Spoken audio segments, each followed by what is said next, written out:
Can you guys hear me? Can everyone? Oh. Hey, good morning. Good to see you.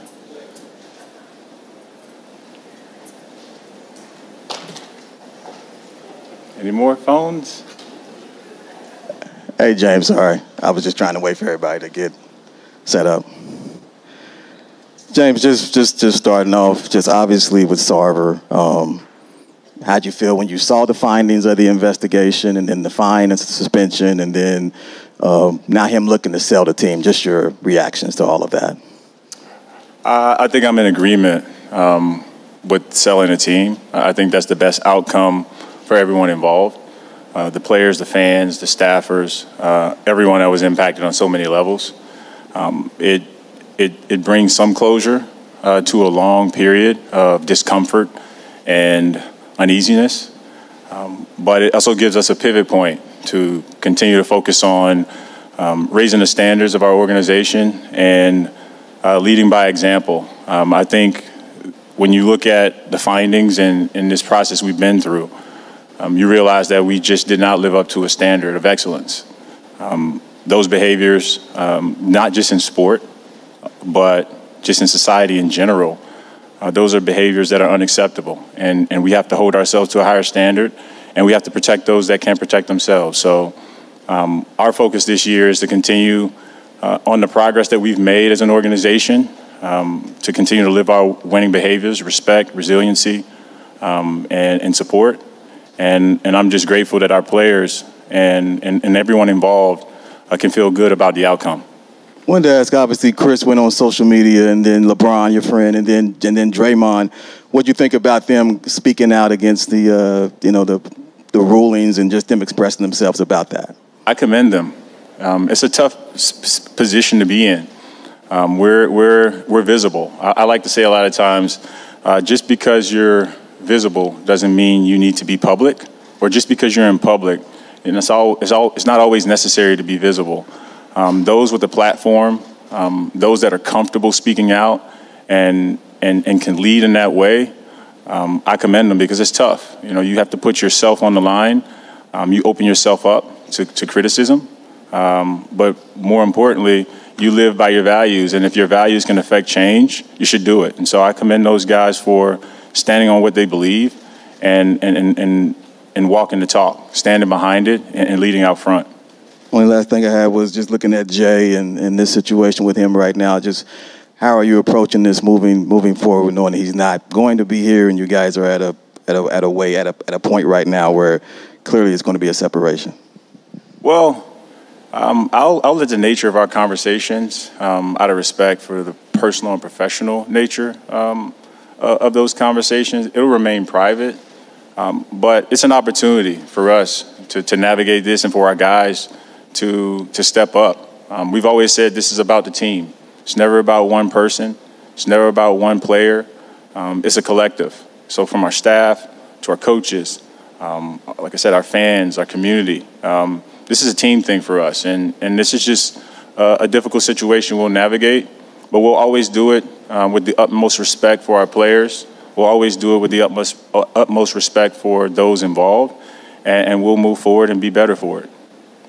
James, when the Sarver report came out, was that an instance where you have a conversation with Monty, the team? Did you feel like it was necessary for that to happen, or did everyone just kind of react the way that they were going to react? Everyone reacts their own way, but we've had plenty of private conversations, and I'm going to make sure that those remain private, just for respect of all the parties involved. But we have conversations continually. When you're a part of a team, you have conversations on so many levels about so many things.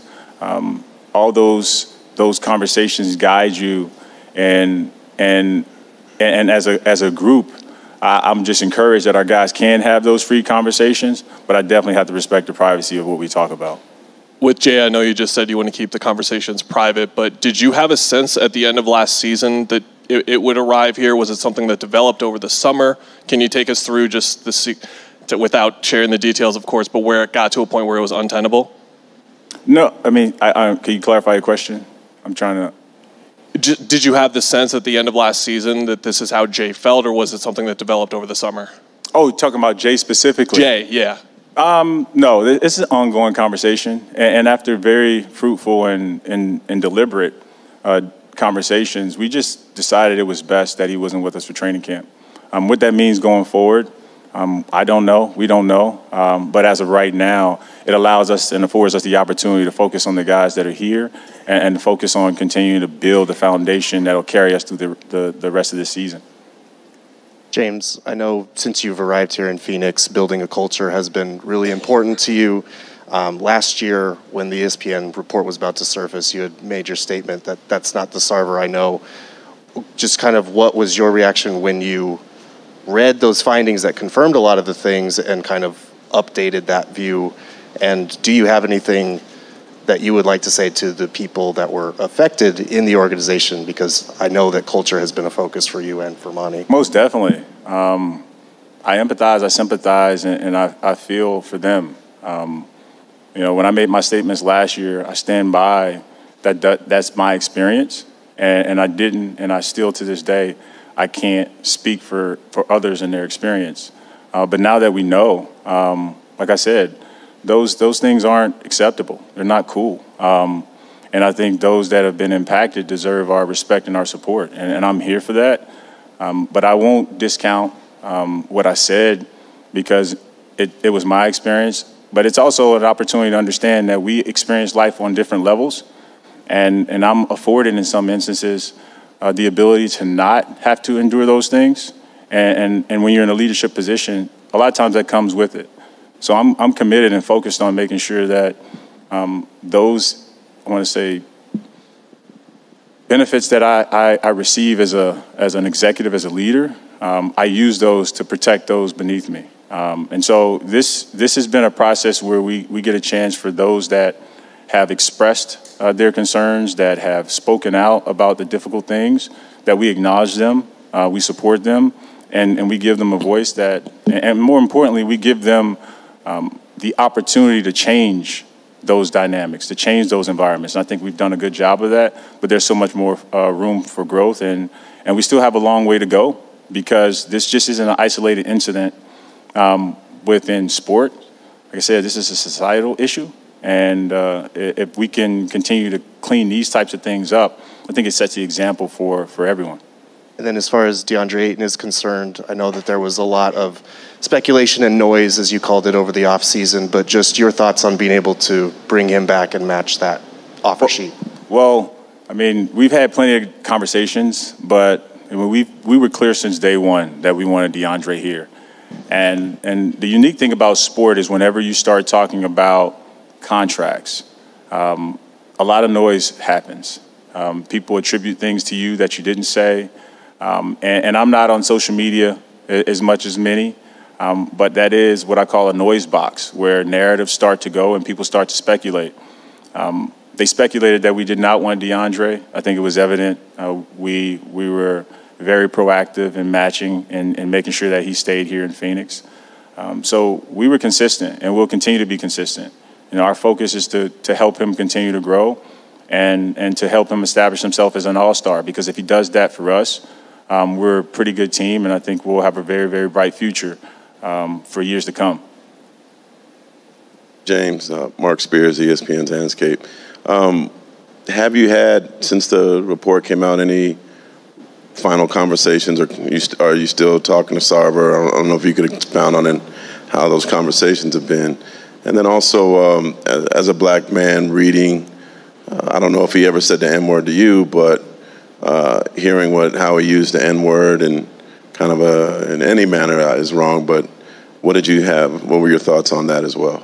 Okay, I'll answer the first one first. All right. I haven't had any conversations with him since the investigation findings came out. I'm prohibited. We're prohibited. No contact, no conversations at all. And that's very clear. So I have not spoken with him. Secondly, the N-word is a touchy subject for so many people, but not for me. I just don't believe that word is acceptable anywhere. Across the board, that's something I've never really, I just can't accept that. The word was never directed towards me, but if it's directed towards anyone, it's wrong. The fact that I'm black doesn't, for me, I'm a kid from Miami, multicultural family. It's just not a black thing. It's a people thing.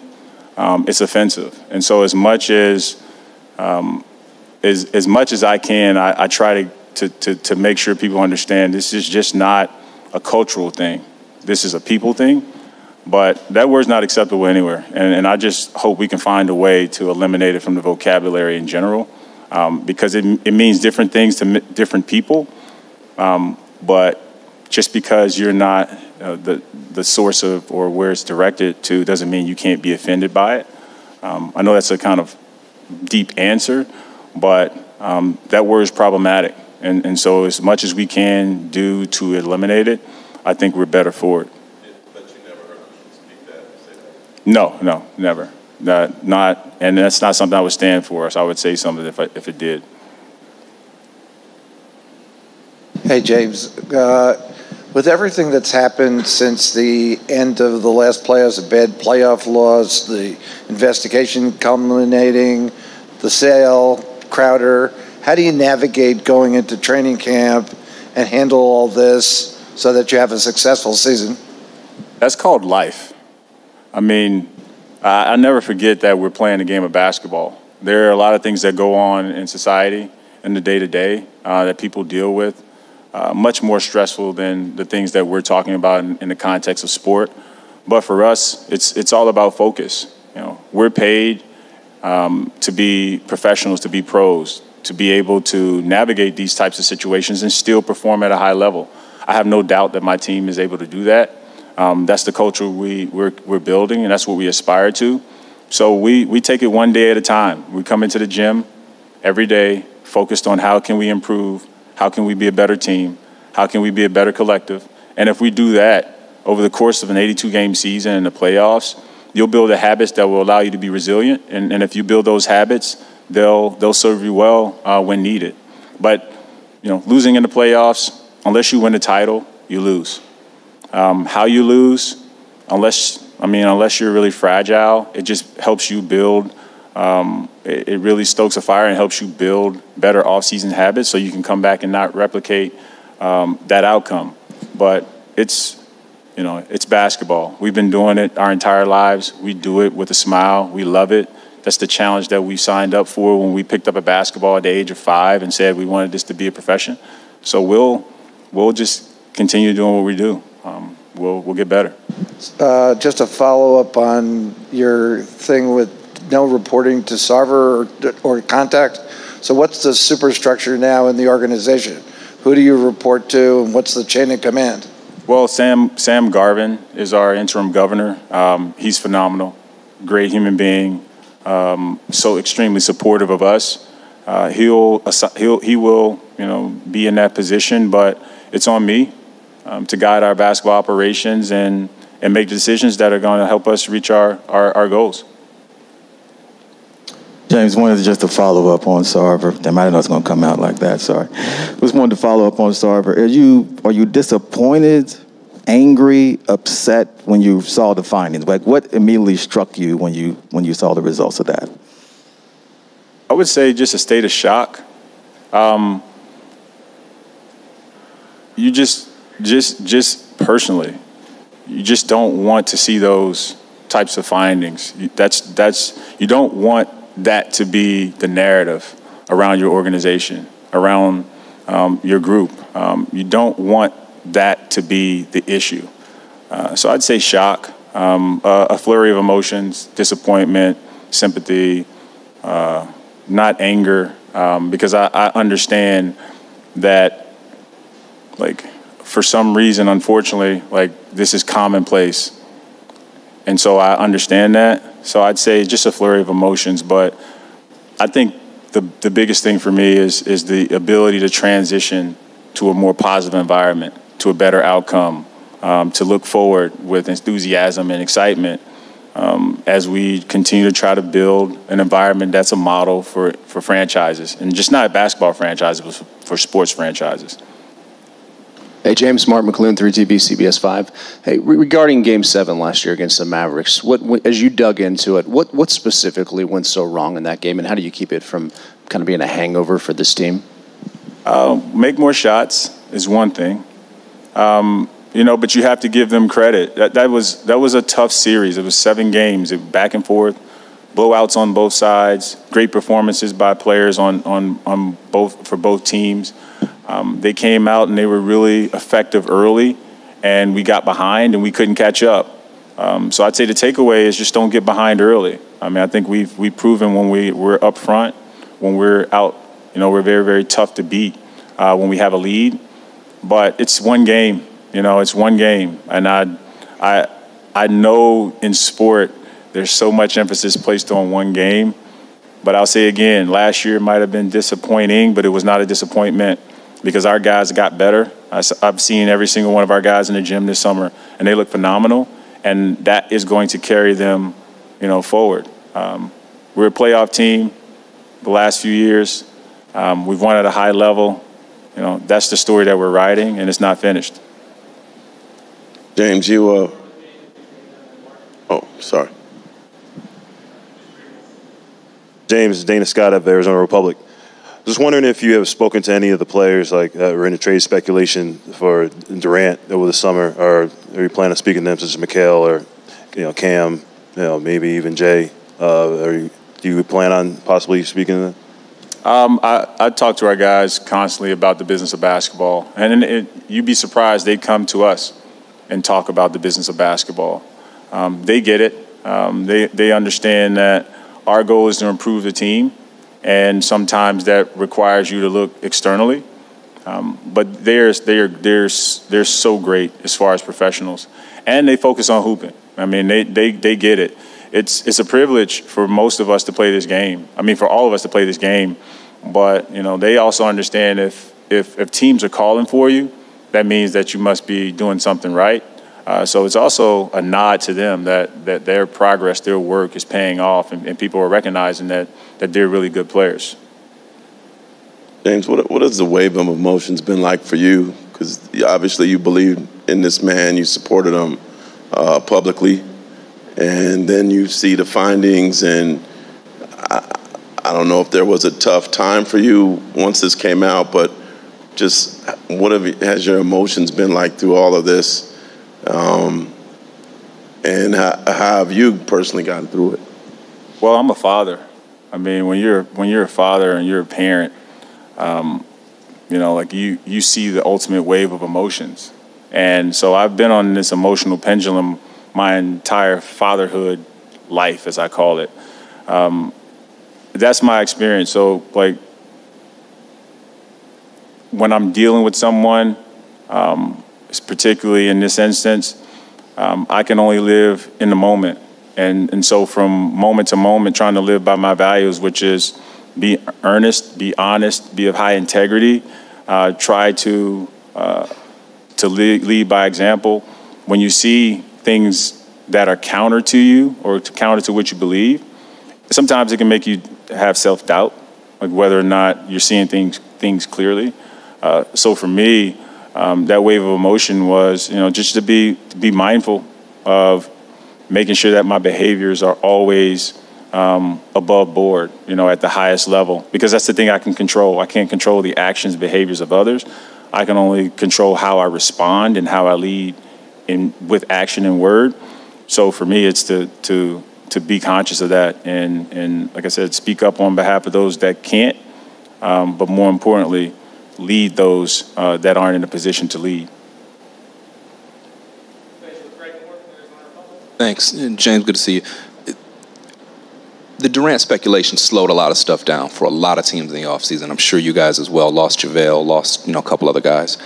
I'm curious, do you feel like you had enough going into the season? What do you feel like you need to add? And, do you wish that you maybe would have pulled out of the Durant sweepstakes earlier to move on with the offseason? Well, I think there's this narrative that when you're trying to grow and develop as a team, you choose one track. That's not how it works. We explore all avenues of improvement. Some are trade, a lot of it's internal, some are, the draft. So there are many different channels we use to improve our team, but the narrative that, we don't have enough is false. That's not true. We have enough. We're still a very good team. And, you know, the thought that Durant would be here or somehow was in our control was also false. So I guess a long way of answering your question is I believe in the group that we have. We have some really good players, and they've gotten better. And no one sees that, and I'm fine with that, because that means if they don't see them, that they're in our gym behind closed doors, putting in the work that's going to lead us to a higher level. Thank you.